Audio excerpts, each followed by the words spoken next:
제가 모태신앙인데요. 저 어렸을 때 저를 두렵게 했던 성경 구절이 크게 두 가지 본문이 있었습니다. 그게 또 공교롭게도 다 사도행전에 있는데, 첫 번째 제가 굉장히 불편했던 성경 이야기가 어디였냐면, 여러분 사도행전 20장에 보면요, 이 유두고라는 사람이 나옵니다. 아마 들어보셨을 거예요. 유두고가 창가 위에서 앉아서 이제 바울이 강론하는 말씀을 듣다가 너무 피곤해서 이제 떨어집니다. 그래서 죽게 되죠. 제가 이 말씀을 어떻게 배웠냐면요, 예배 시간에 졸면 안 된다, 이렇게 배웠습니다. 그래서 어린 마음에 얼마나 두려웠겠습니까? 예배 시간에 졸다가 봉변을 당할 수도 있겠구나. 굉장히 불편했던 본문 중에 하나가 이 본문이었습니다. 근데 여러분 좀 생각을 해보면요, 예배 시간에 조는 게 내 문제입니까? 설교자의 문제입니까? 그렇게 생각하고 조시기 바랍니다. 네, 다분하지 않겠습니다. 네, 그리고 또 하나 본문이 저를 굉장히 두렵게 했는데요, 그 내용이 바로 오늘 본문의 말씀입니다. 잘 아시는 말씀일 거예요. 아나니아와 삽비라라는 두 부부가 나옵니다. 한 부부가 나오죠. 이들은 이제 자신의 소유를 전부 팔아서 이제 가난한 자들에게 돕기 위해서 이제 하나님께 드립니다. 근데 이제 문제는 뭐냐? 판값에 전부를 드렸던 게 아니라 일부를 드리게 되죠. 그래서 얼마를 감추고 그 일부를 드린 일로 그 자리에서 즉사하게 됩니다. 하필이면 저는 이 말씀을 또 이렇게 배웠습니다. 헌금은 온전하게 드려야 한다, 이렇게 배웠어요. 근데 제가 그때 너무나도 찔림이 되었던 게 뭐냐면, 제가 그때 청년부 예배 때도 한번 나눴던 것 같은데, 어머니가 저에게 헌금을 1,000원을 주셨습니다. 근데 이제 교회 오는 길에 교회 바로 맞은편에요, 지금은 없는데 오락실이 있었어요. 그때는 100원이었거든요. 이제 100원씩 하다 보면 900원을 쓰고 남은 100원을 이제 헌금했던 때였습니다. 그리고 가끔 그것도 게임이 잘 안 되는 날은 그마저도 다 써서 이렇게 헌금방으로 돌리면 빈손만 이렇게 넣었다가 빼는 일들도 많았거든요. 근데 이 말씀을 어떻게 배웠냐? 헌금은 온전히 드려야 된다. 그렇지 않으면 봉변을 당할 수도 있다, 이렇게 배웠습니다.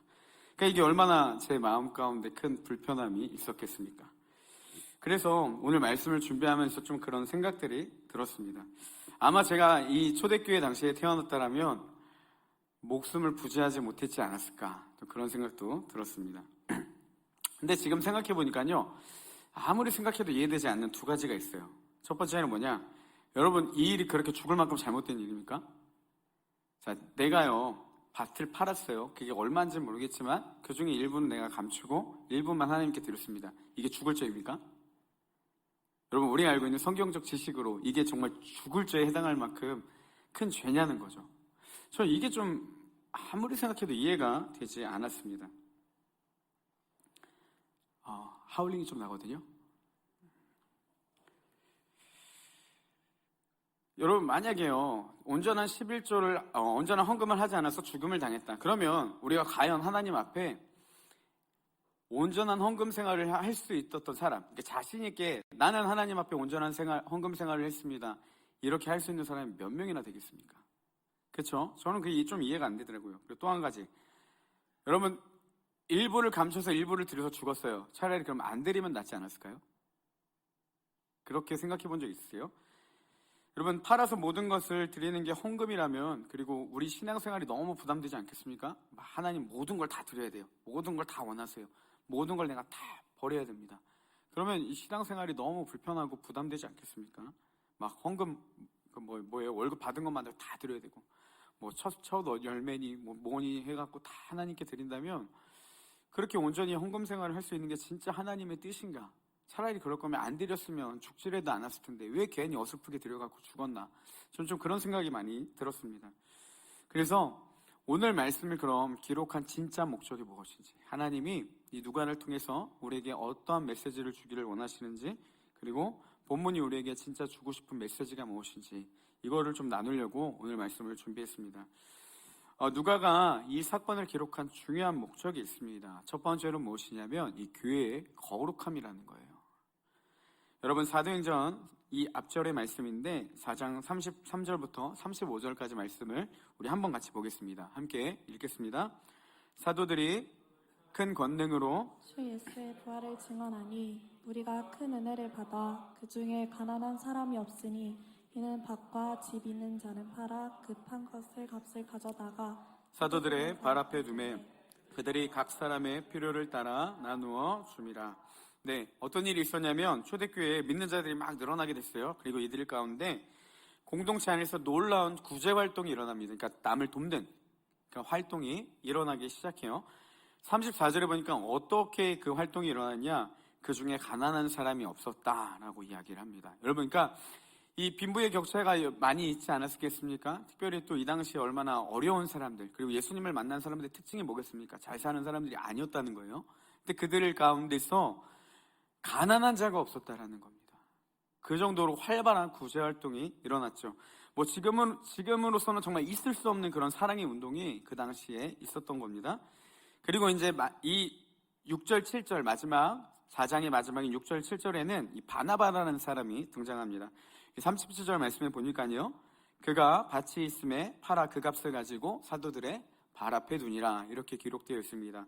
그러니까 바나바가 자신의 밭을 팔아서요 이 사도들에게 주었습니다. 무슨 말이냐면 사도들이 그 당시에 구제 헌금을 가지고 구제 사역을 했기 때문에 이거를 써주세요라고 이제 자신의 밭을 팔아서 이제 사도들에게 준 겁니다. 그러니까 구제 헌금을 한 거라고 볼 수도 있겠죠.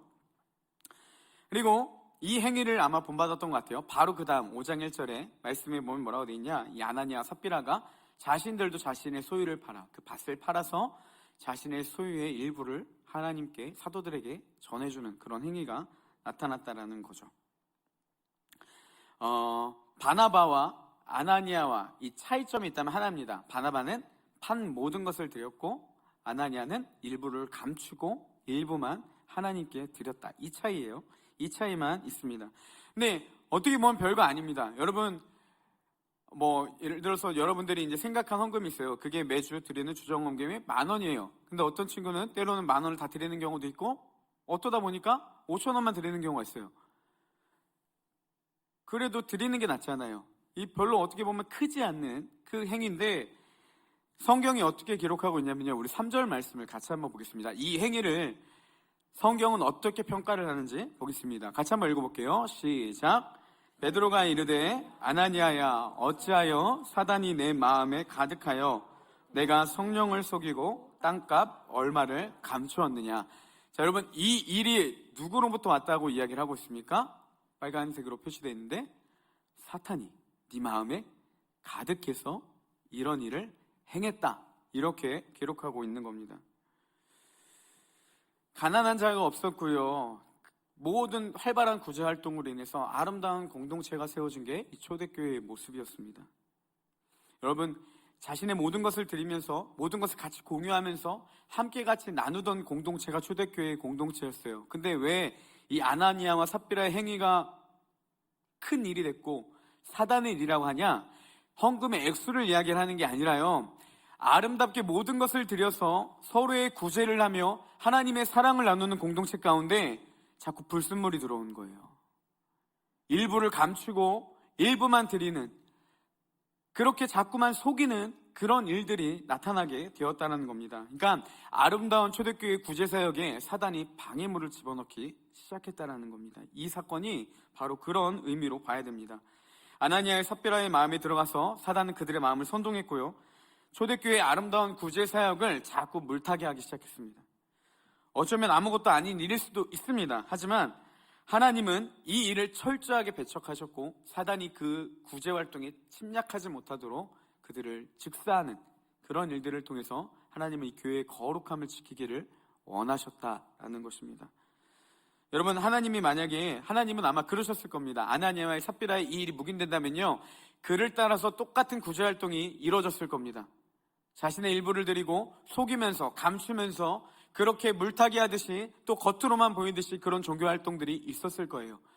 하나님을 사랑하는 마음으로 은혜를 받은 그들이 행했던 그 행위들이 자꾸만 물타기가 되니까 하나님은 교회의 거룩함을 지키기 위해 그들을 철저하게 배격하셨다는 겁니다. 이게 아니면 그 교회 안에 거룩이 흐트러지기 때문이었다는 사실입니다. 여러분 혹시 그 삶은 개구리 증후군이라고 들어보셨나요? 네, 아마 다 아실 거예요. 개구리가 그 이론은 그렇습니다. 뜨거운 물에 넣으면 이제 펄쩍 뛰쳐나가서 도망가요. 근데 개구리가 딱 좋아하는 온도의 물을 서서히 올리면 인식하지 못하고 있다가 삶아져서 죽게 된다. 뭐 이런 이론이에요. 근데 뭐 나중에 실험해 보니까요, 이게 맞지 않는다고 합니다. 일정 온도가 되면 개구리 뛰쳐나간대요. 뭐 어찌됐건 그런 이론이 있어요. 그래서 이제 그 노벨 경제학자 수상자인 이 폴 크루그먼이라는 사람이요, 미국 경제를 이 삶은 개구리 증후군에 비유해 표현하면서 우리가 알지 못하는 사이에 미국 경제가 무너질 위기가 있다, 뭐 이렇게 주장하기도 했고요. 그리고 이 비전 상실 증후군도 이것에 빗대어 나와서 무의식 중에서 서서히 익숙해져 빠져나올 수 없는 현상을 이야기를 했습니다. 그러니까 우리가 생각하지 못하는 때에 서서히 우리도 모르는 사이에 죽어간다라는 거예요. 제가 왜 이야기를 하겠습니까? 여러분, 아무것도 아닌 일이라고 여겨지는 글들이요, 교회를 물타기 하기 시작하고 교회의 거룩을 해방하며 우리의 신앙에 자꾸만 불순물이 들어오게 만들어버린다는 거예요. 아무것도 아닌 것 같은데 그게 그 한 사람을 죽이기까지 하는 굉장히 두려운 일이라는 사실입니다. 여러분, 교회를 무너뜨리는 사단의 계략이 이렇습니다. 한 방의 큰 사건으로요, 교회를 무너뜨리지 않아요. 우리의 신앙을요, 어떠한 큰 위기를 통해서 한 방 팍 때려서 무너지는 경우는 거의 없습니다. 대부분 어떻게 무너지는지 아세요? 적당히, 요 정도는 괜찮겠지, 이쯤은 괜찮을 거야, 이런 생각들이 자꾸만 수위를 넘다 보니까요, 어느 순간 우리도 인식하지 못하는 무의식 중에 서서히 죽어가게 된다는 겁니다. 실제로 사단은요, 이 전략이 굉장히 잘 써먹고 굉장히 잘 통과하고 굉장히 잘 성공하고 있다는 사실입니다. 지금의 교회가 무너진 게요, 우리의 신앙의 세속화가 된 것도요, 큰 사건이 아니라는 거예요. 조금씩 받아들여지다 보니까, 조금씩 수용하다 보니까 어느 순간 교회가 세상에 점점 물들어 버리고 세상에서 구별된 삶을 살아야 될 교회가 점점 세속화되어 버리는 그런 일들이 나타났다는 겁니다. 여러분, 교회는요, 왜 우리가 산속에 있는 것이 아니라 왜 도심 중앙에 있겠습니까? 산속에 들어가서 우리 개인의 경건을 훈련하는 게 교회가 아닙니다. 도시와 세상 가운데 들어가서 세상을 바꾸고 변화시키는 게 교회의 역할이에요. 근데 세상에 들어가야 될 교회가요, 교회 안에 세상이 들어와 버렸어요. 점점씩 흐려지고 점점씩 물타기를 하면서 세상과 교회가 똑같아지고 있다는 겁니다. 여러분, 교회가 한편으로 왜 지금까지 그렇게 욕을 먹는지, 그게 뭐 세상에서는 없는 일이 아닙니다. 세상은요, 더 심해요. 더 더러워요. 더 추악한 게 많아요. 근데 왜 교회가 욕 먹겠습니까? 제가 생각하기는요, 여러분, 교회는 똑같으면 안 된다는 거예요. 사람들도 알아요. 교회는 똑같으면 안 되는 거를. 문제는 뭐냐? 교회가 나빠서가 아니라 교회가 똑같으니까 욕 먹는 거예요. 그런 일들이 어떻게 왔습니까? 코로나 때문에 아니에요. 서서히 물들어 갔는데 코로나 때 그냥 드러났을 뿐입니다. 사단이 무서운 게 뭔지 아십니까? 바로 이렇게 우리도 모르는 사이에 점점씩 우리를 바꾸고 죽여간다라는 사실입니다. 아나니아와의 삽비라의 일이 어떻게 보면 아무것도 아닌 일일 수 있지만 하나님이 왜 그들을 직사시킬 만큼 그토록 배척하셨냐? 이 초대교회가 아름다운 공동체를 이루고 예수 그리스도를 믿는 자들이 늘어나고 부흥하는 그 시기 가운데 물타기가 들어간 겁니다. 그러니까 하나님은 철저하게 그것들을 배척하시는 일을 하셨던 사건이 바로 이 아나니아와 삽비라의 사건이라는 겁니다. 그러고 보면요, 여러분, 우리 세축도 똑같습니다. 예수 그리스도의 복음을 전하기 위해서 전도축제가 시작됐습니다. 그런데 이 관점이 무엇이냐? 어떻게 하면 더 많은 사람들이 교회에 와서 이 예수 그리스도의 복음을 들을까? 이거에 고민하기 시작했어요. 복음을 전하기 위해서 전도축제를 하고 어떻게 하면 많은 사람들에게 전해줄까? 그래서 사람을 모으기 위한 전략이 생겨났습니다. 근데 하다 보니까 바뀌어버렸어요. 복음은 중요치 않아요. 어떻게 하면 사람이 많이 와야 되는지, 여기에만 혈안이 돼버렸어요. 왜 그런 현상들이 일어납니까? 자꾸 본질을 흐리게 만드는 사단의 전략이라는 겁니다. 하나씩 내어주다 보니까 어느 순간 우리도 모르는 사이에 전도축제는 복음을 전하는 것이 아니라 사람을 모으는 것, 부흥은 예수 그리스도의 제자가 세워지는 것이 아니라 사람이 많이 오는 것. 한국교회가요, 성도들이 어마어마하게 늘어났습니다. 근데 왜 여전히 문제라고 하는지 아십니까? 사람의 수에 있는 것이 아니라 우리 신앙의 문제가 있다라는 사실입니다. 여러분, 사단은 끊임없이 우리를 이렇게 공격하고 있다라는 겁니다. 우리가 이제 새축이 2주 남았습니다. 여러분, 이 새생명 축제가 본질이 무너지지 않는 하나님의 사역이 되기를 소망합니다. 그리고 교회의 양적인 부흥이 아니라요, 진짜 영적인 부흥을 경험하는 우리 새생명 축제가 되기를 소망합니다. 제가 이 새축을 기도하며 준비하면서 제 기도 제목 2가지가 있습니다. 하나는 뭐냐면 새축을 준비하는 가운데 제 삶의 변화가 있었기를 소망하는 마음으로 기도하고 있습니다.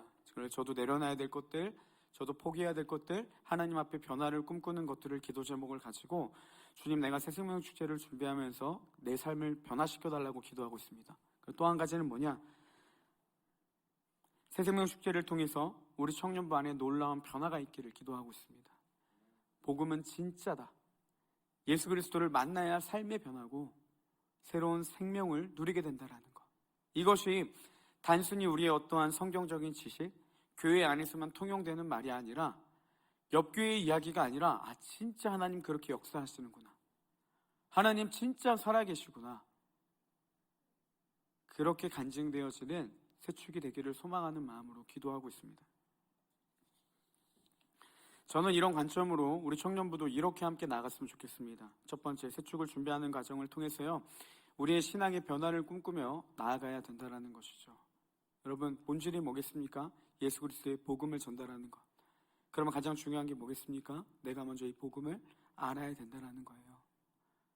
복음이 무엇입니까? 복음은 예수 그리스도입니다. 예수 그리스도가 나를 위해 이 땅 가운데 오시고 나를 구원하시고 나를 천국에 가는 그 순간까지 끊임없이 인도하신다는 것. 이 예수 그리스도가 내 삶을 바꾸시는 분이라는 것. 그 복음이, 능력이 먼저 우리에게 주어져야 된다는 사실입니다. 새축을 준비하면서 우리가 기대해야 될 게 뭐겠습니까? 하나님, 그 복음의 능력이 나에게 먼저 일어나게 해달라고. 내가 먼저 예수 그리스도를 더 깊이 만나서 더 삶이 변화되는 은혜를 누리게 해달라고. 그런 마음으로 우리가 준비해야 된다는 겁니다. 나를 만지실 하나님의 은혜를 받아보고 믿음으로 나아가며 VIP를 품고 복음의 능력이 내 삶 가운데 먼저 나타나기를 위해서 기도해야 된다는 것이죠. 두 번째는요, 더 나아가서 우리 공동체 가운데 그 복음의 하나님, 사람의 생명을 살리시며 한 사람의 영혼을 송두리째 바꿔버리시고 변화시키시는 그 하나님의 놀라운 복음의 능력이 우리 가운데 임하기 위해 VIP를 위해서, 그리고 이 새생명 축제의 모든 시간들을 통해서 하나님의 놀라우신 일들이 나타나기를 사모하는 마음으로 함께 같이 기도하며 준비해야 된다는 사실입니다. 여러분, 새축이 전도 방법은 이렇습니다. 우리가 그 부활절 때 원룸촌 전도를 했죠. 그때 이제 행정팀이랑 임원들이 모여서 고민을 했습니다.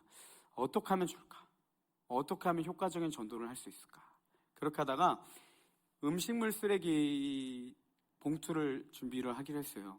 그러니까 뭐 이렇게 예쁜 그 문고리 전도를 하려는데 예쁜 그 포장지를 하는 것보다 정말 필요한 걸 하자. 그러니까 이 자취생들이 쓸 수 있는 조그만 이 음식물 쓰레기 봉투를 주자.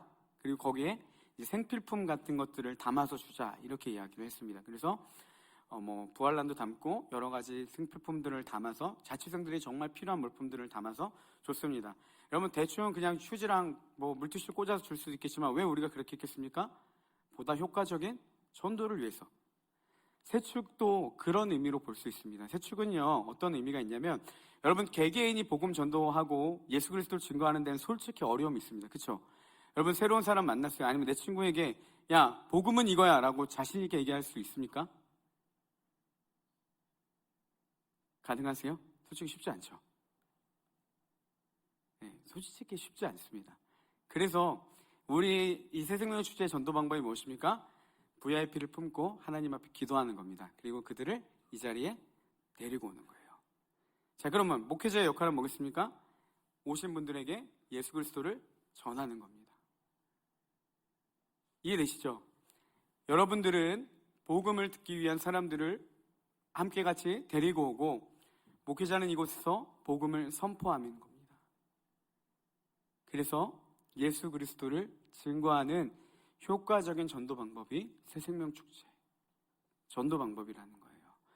여러분, 복음을 전하며 예수 그리스도를 증거하는 건 솔직히 좀 어렵습니다. 그리고 물론 삶에서도 증거하고 우리가 삶에서도 나타나지만, 그래서 그들을 데리고 오는 역할까지만 하면, 그들을 예수 그리스도께 기도하며 데리고 오는 역할까지만 하면 복음을 교육자들이 전하고, 그리고 그 가운데 열매 맺게 하시는 이는 오직 하나님이시라는 것.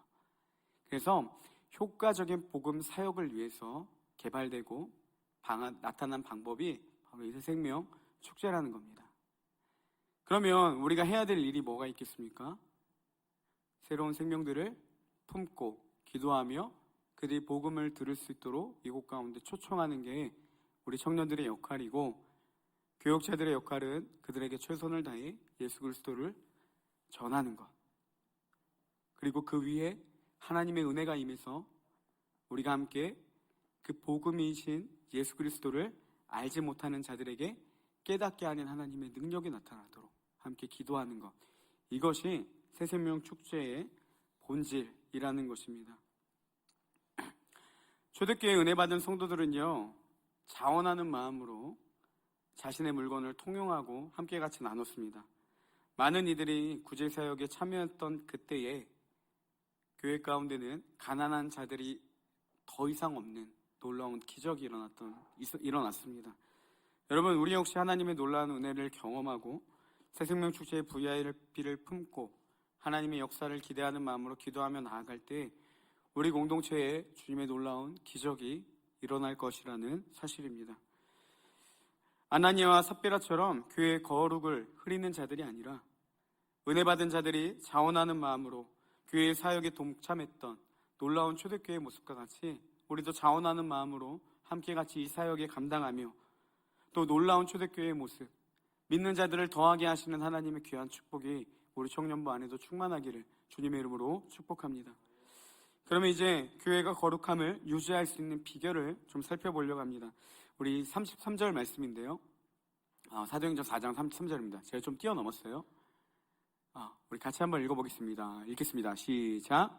사도들이 큰 권능으로 주 예수의 부활을 증언하니 우리가 큰 은혜를 받아. 네, 이 말씀 안에 초대교회에 자원하며 드렸던 자들의 그 행위와 아나니아와 삽비라가 일부를 감추었던 행위의 차이점이 나타나고 있습니다. 무엇이냐면요, 바로 은혜라는 단어입니다. 초대교인들이 왜 자발적인 구제가 일어났습니까? 예수 그리스도의 부활을 사도들이 전했더니 그들이 은혜를 받았어요. 그랬더니 하는 행위가 뭐겠습니까? 이 나눔의 사역들이 일어났다는 겁니다. 예수 그리스도의 구속적인 은혜와 사랑을 깨닫자 그 받았던 사랑의 나눔이 그들 가운데 있었다는 거예요. 자신의 전부를 내어주신 하나님의 사랑을 깨닫게 되자 자신의 모든 것을 함께 같이 공유하는 초대교회의 모습이 나타났고, 가난한 자들이 돕게 되며 더 이상 그곳 가운데 가난한 자들을 없게 하시는 하나님의 놀라운 역사가, 그 사랑의 완벽한 공동체의 모습이 그들 가운데 나타나기 시작했다라는 사실입니다. 하지만 아나니아와 삽비라는요, 전부가 아닌 일부를 감추고 일부만 드렸습니다. 하나님의 은혜로 감당한 사역이 아니었기 때문에 자신들도 마치 나도 하나님의 은혜를 경험했어 라는 것처럼 드려지는 행위는 있었지만 온전한 그 행위는 없었다라는 사실입니다. 그냥 남들에게 그렇게 보이고 싶어서, 내가 은혜 받은 것처럼, 내가 믿음이 좋은 것처럼 보이고 싶어서 그렇게 했다라는 사실입니다. 오늘 말씀 4절에 보면요, 이렇게 기록되어 있습니다. 우리 같이 한번 읽어볼까요? 네, 시작. 땅이 그대로 있을 때에는 내 땅이 아니며 판 후에도 내 마음대로 할 수가 없더냐. 이 베드로가 아나니아를 책망하는 내용입니다. 세번역 성경으로 한 번 더 볼게요. 같이 한 번 더 읽겠습니다. 시작. 그 땅은 팔리기 전에도 그대의 것이 아니었소. 또 팔린 뒤에도 그대 마음대로 할 수 있었던 것이 아니었소. 네, 베드로가 뭐라고 이야기를 하냐면 이렇게 이야기하는 겁니다. 그 땅은 원래 네 거였어. 팔기 전에도 판 후에도 네 마음대로 쓸 수 있는 땅이야. 이해되시죠? 그러니까 뭐냐, 일부를 드려진 행위 자체가 문제가 되는 건 아니에요. 그러니까 드려도 되고 안 드려도 돼요. 그거는 이 아나니아의 주권에 있었다는 겁니다. 그 밭을 구제헌금으로 드리지 않았어도 아나니아의 행위에는 절대 문제가 되지 않았다는 거예요. 하지만 진짜 문제가 무엇이었냐? 그 뒤에 나옵니다.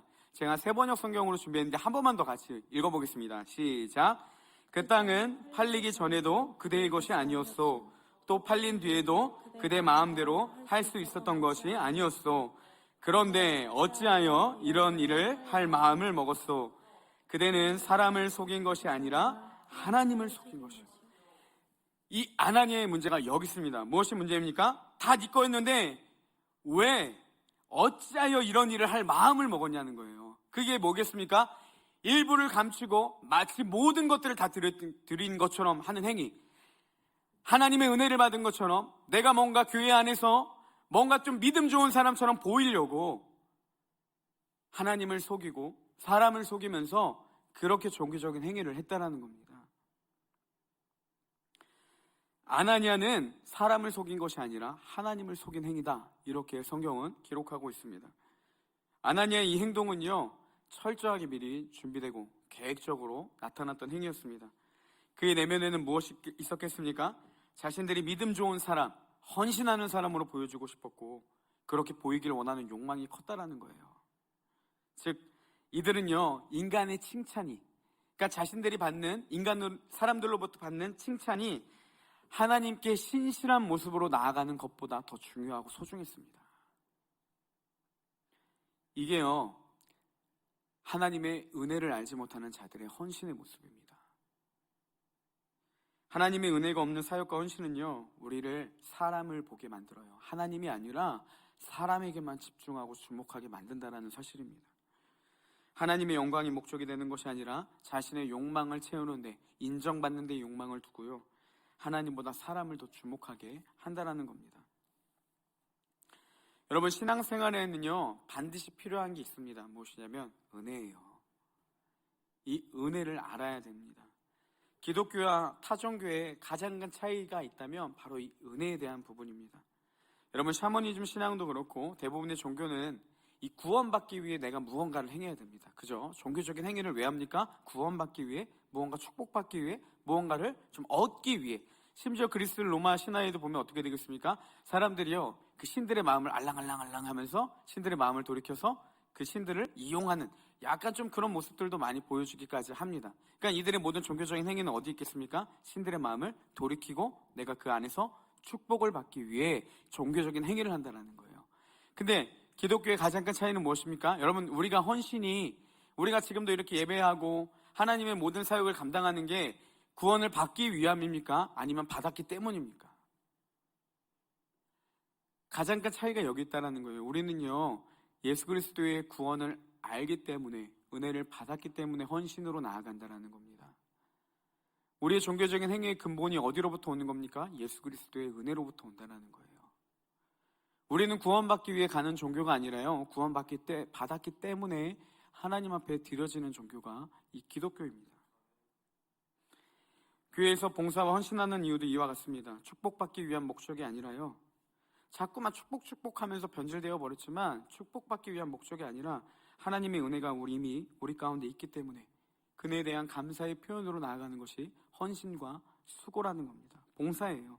하나님이 사랑하시는 교회를 사랑하는 게 은혜 받은 자들의 마땅한 반응이고 당연한 모습이며, 하나님이 사랑하시는 사람을 사랑하는 게 하나님의 사랑과 은혜를 아는 자들의 당연한 반응이라는 겁니다. 자신을 들여서요, 은혜 주신 하나님께 감사의 마음을 표현하기를 갈망하는 것, 아니 그럴 수밖에 없게 만드는 게 하나님의 은혜라는 사실입니다. 하나님의 은혜가 없는 행위만 나타난다면 아나니아와 삽비라처럼 오히려 자신을 파괴시켜 버립니다. 그리고 더 나아가서 공동체를 무너뜨려 버립니다. 여러분, 교회 안에 진짜가 문제가 되는 게요, 교회가 정말 심각한 병과 아픔을 겪는 게요, 외부의 세력이 아니라 내부에 있다는 거 아십니까? 외부에서 교회를 핍박하고 정죄하고 비난하고 교회를 조롱하고 책망하는데 그것 때문에 교회가 무너지는 게 아니라요, 교회 안에 문제를 일으키는 사람들 때문에 교회가 아픈 겁니다. 하나님의 은혜가 없는 사역과 봉사와 하나님의 은혜가 없는 종교적인 모든 행위가 이와 같다는 거예요. 왜냐하면 하나님을 보는 게 아니라 사람에게만 주목하게 만들기 때문이라는 사실입니다. 때로는 하나님의 은혜를 은혜로 시작했던 우리의 사역과 우리의 봉사와 우리의 모든 종교적인 행위들이 어느 순간 그 은혜를 사라지고 돌이켜보니까 의무만 남아버리는 경우들도 있습니다. 그때마다 우리가 해야 될 게 뭐가 있겠습니까? 우리의 의지와 우리의 지적, 지성을 사용해서 하나님의 성품을 떠올리고 우리 가운데 부어주신 은혜들을 기억하고 돌이키며 떠올려서 그 하나님의 은혜 앞에 우리의 의지를 들여 나아갈 필요도 있다는 겁니다. 여러분, 사랑에 대한 표현은요, 감정으로만 하는 게 아닙니다. 지식으로 하나님의 성품을 떠올리시며 우리 하나님 이런 분이셨지, 우리 가운데 허락하신 은혜를 떠올리시면서 하나님 이런 분이셨지, 그래서 그 하나님께 의지를 드리고 우리의 지성을 활용해서 나아가는 훈련이 끊임없이 나타나야 된다는 겁니다. 그래서 이 신앙의 회복이 이루어지길 위해 힘써야 된다는 거예요. 우리의 신앙이 다시 회복되도록 하나님의 은혜를 끊임없이 갈망하며 나아가야 되는 것입니다. 저는 이 신앙의 회복은 개인 건강과 개인 경건 생활과 예배에 있다고 믿습니다. 여러분, 은혜를 갈망하며 하나님의 은혜가 다시 회복되길 원하고 내 삶이 다시 무언가 변화를 꿈꾸시는 분들이 있다면 아침에 일어나서 성경을 펴시기 바랍니다. 그리고 삶의 순간순간마다 하나님의 살아계심을 입으로만 하는 것이 아니라 그분을 떠올리며 그분의 살아계심을 날마다 인정하며 그렇게 기도하는 삶으로 나아가시기를 소망합니다. 그때 하나님의 놀라운 은혜가 우리 가운데 주어지게 된다는 사실입니다. 그리고 더 나아가서 특별히 우리 매주 드려지는 청년부 예배 가운데 여러분, 그냥 왔다 가는 것이 아니라 우리가 은혜를 갈망하는 마음으로 하나님 내 안에 임하셔서 나를 새롭게 하실 것들을 기대하며 나아가기를 소망합니다. 여러분, 간절히 찾는 자를 하나님 반드시 외면치 않으시고 하나님의 때에 반드시 그들을 일으키시며 변화시키시고 놀라운 은혜로 우리를 세우실 것입니다. 우리가 그래서가 아니라요, 하나님이 그런 분이시기 때문입니다. 하나님은 우리의 의지를 받으시길 원하시고 우리의 마음을 받으시길 원하시고 그런 자들과 인격적인 나눔을 갖기를 원하신다는 사실입니다. 변화를 원한다면 여러분, 언제까지 앉아서 그때만 기다리겠습니까? 하나님께 마음을 드리고 우리의 행위를 드리며 마음을 표현하고 우리의 의지를 드려서 나를 변화시키실 그 하나님의 은혜가 다시 나를 회복시키기 위해서 힘써 나아가야 된다는 사실입니다. 그때 주님은 우리 가운데 놀랍게 임하실 것입니다. 그런 한 사람들이 세워지는 예배가 우리 가운데 드려질 때요, 우리 청년부 예배가 놀라운 하나님의 역사가 나타날 것입니다. 우리가 그런 것들을 기대하고 각자의 자리에서 하나님의 은혜를 꿈꾸며 예배를 세워나가며 하나님이 기뻐 받으시는 우리 청년부가 되기를 주님의 이름으로 축복합니다. 네, 두 번째는요, 하나님께 우리의 전부를 드려야 된다는 사실입니다. 오늘 말씀 바로 전인 이 사도행전 4장 36절, 37절에 아까 이야기한 것처럼 아나니아와 삽비라 대조에서 이 바나바라는 사람이 나옵니다. 37절에 보니까요, 그가 밭에 있음에 팔아 그 값을 가지고 사도들의 발 앞에 두니라, 이렇게 되어 있습니다.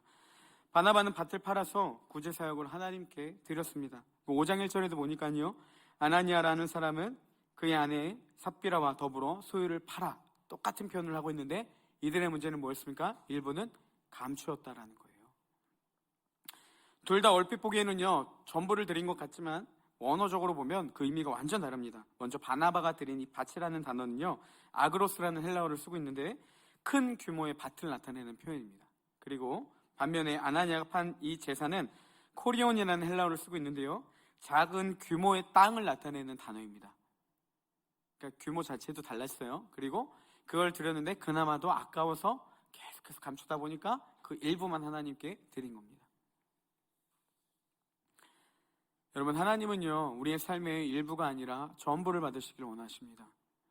이렇게 말하면 뭔가 좀 특별한 은혜 받은 사람, 특별한 믿음에 가진 사람에게만 해당되는 삶이라고 생각했지만 여러분, 이거는요, 특별한 은혜가 있는 사람의 삶의 전부를 드리는 것이 아니라 예수 그리스도를 아는 사람이 삶의 전부를 드리는 것입니다.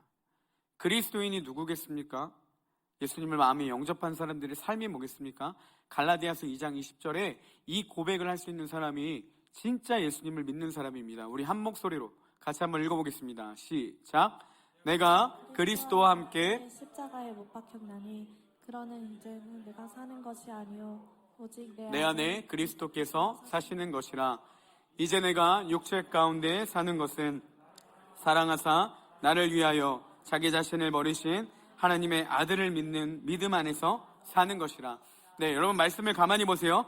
내가 그리스도와 함께 십자가에 못 박혔다라는 것입니다. 우리가 실제로 우리의 육신이 박힌 것이 아니라 예수 그리스도와 함께 우리의 육신의 삶이 다 죽게 되었다라는 겁니다. 여러분, 예수님을 믿었을 때 우리의 첫 번째 반응이 뭐겠습니까? 하나님 없이 살았던 모든 것이 죄라는 걸 깨닫게 된다는 거예요. 그래서 우리 내면에 어떠한 변화가 일어납니까? 이제 내 욕심과 내 마음대로 살았던 삶이 아니라 하나님의 뜻대로 살겠다라는 삶이, 고백이, 가치관의 전환이 오는 거예요. 그래서 예수님을 믿는 사람은 무엇이냐? 그리스도와 함께 십자가에 못 박혀 사는 사람. 그래서 이제는 내가 사는 것이 아니라고 고백하는 사람. 그리고 그러면 어떤 삶이 나타나야 되겠습니까? 오직 내 안에 그리스도가 나타나는 삶. 예수 그리스도의 가르침과 그분의 뜻이 나타나는 삶. 이게요, 예수님을 믿는 사람의 삶이라는 거예요. 믿음이 특별한 자들의 삶이 아니라 예수님을 아는 자들, 내가 진짜 예수님을 믿고 그리스도인이라 고백하는 사람들은 다 이렇게 해야 된다는 거예요. 이제 내가 육체 가운데 사는 것은, 여전히 우리가 삶 가운데서 죄를 짓고 살아가고 있지 않습니까? 여전히 악한 육신 가운데 살아가고 있지만 우리의 삶이 전환이 왔습니다. 그래서 이제 내가 육체 가운데 사는 것은 나를 사랑해서 나를 위하여 자신을 버리신 하나님의 아들을 믿는 믿음 안에서 사는 것. 이게 그리스도인입니다. 여러분, 종교적인 색깔만 갖춘 사람들이 그리스도인이 아니에요. 내가 그리스도인이라고 이야기해서 그리스도인이 아니에요. 그리스도인은 그리스도의 뜻대로 살아가는 사람, 자신의 모든 것을 들여서 주님을 따르는 사람, 이 사람이 그리스도인이라는 겁니다. 너무나도 많이 우리가 자신을 속이며 살아가고 있지 않습니까? 나는 그리스도인이야라는 말로 인해서 얼마나 많은 죄들을 우리가 스스로 받아들이고 그것들을 합리화시켜버리고, 그러면서도 여전히 나는 그리스도인이라고 스스로를 속이며 살아가고 있지는 않습니까? 그리스도인은요, 육신대로 사는 게 아니에요. 여전히 육신을 입어 살아가지만 나를 사랑하사 나를 위하여 자기 목숨을 버리신 하나님의 아들 예수 그리스도를 믿는 믿음 안에서 살아가는 사람들, 이 사람이 그리스도인이라는 겁니다. 여러분 스스로에게 진지하게 물어보셨으면 좋겠습니다. 나는 진짜 그리스도인이라는 거예요. 그리스도인은 예수 그리스도를 믿는 믿음 안에서 살아가는 자들, 나는 죽고 예수 그리스도로 살아가는 자들, 이게 그리스도인이라는 겁니다. 그러면 삶의 일부로 드리는 게 진짜 그리스도인이겠습니까? 그게 예수 그리스도를 아는 자들의 삶이겠습니까? 예수님을 안다면, 그리스도인이라면 삶의 모든 것을 드리는 게 당연한 반응이에요. 왠지 아세요? 예수님은 그것보다 더 큰 사랑을 우리 가운데 주셨다는 사실입니다. 이해되지 않아요. 마음에 오지 않아요. 그렇지만 그걸 아는 사람들은요, 다 자신의 것을 드리고 싶어 해요. 그게 하나님의 사랑이고 그게 예수 그리스도의 복음입니다. 복음을 진짜 아는 사람들은 내 모든 것들을 다 드리고 싶어 해요. 그럴 수밖에 없어요. 왜냐하면 주님은 그러신 분이니까. 그분을 알게 된다면 자신의 삶의 전부를 드리겠다라는 말에 어떠한 토도 달지 않아요. 당연하니까. 이게 그리스도 예수를 아는 자들의 반응이라는 사실입니다. 여러분, 혹시라도 나는 그리스도인이야 라는 말로 내 삶의 일부를 드린 것들을 아무렇지도 않게 여기고 그럼에도 나는 거룩하다라고 스스로를 속이며 살아갔던 모습들이 있다면 우리가 하나님 앞에 철저하게 내려놔야 된다는 사실입니다. 주님은 우리의 삶의 모든 것을 받으시기에 합당하신 분이시고 그거로도 비교할 수 없는 만큼 높으신 분이신다는 사실이에요. 우리가 그 복음이신 예수 그리스도 앞에 우리의 삶을 돌아보며 다시 그분 안에서 회복되는 그런 삶을 살아가는 우리 청년부가 되기를 주님의 이름으로 정말 축복하며 소망합니다. 이제 말씀을 마치겠습니다. 우리 찬양팀들 나와주시고, 여러분 우리의 전부를 드리는 것은요, 하나님의 은혜를 아는 자들의 마땅한 반응입니다. 특별한 믿음을 가진 자가 아니에요. 당연한 자들의 반응이라는 사실입니다. 매일의 삶 가운데서 여러분 이게 하루아침에 이루어지지 않습니다. 우리가 해야 될 게 무엇이겠습니까? 날마다 죽는 훈련을 감당해야 된다는 거예요. 내 안에 예수 그리스도가 나타나기 힘써야 된다는 사실입니다. 그리고 언제나 주님이 주시는 은혜와 그 힘으로 인해서 참된 그리스도인의 삶을 살아가고 우리의 모든 삶을 정말 하나님께 드리는 우리 청년부가 되기를 축복합니다. 그런 마음으로 우리가 같이 함께 찬양하며 나아가겠습니다.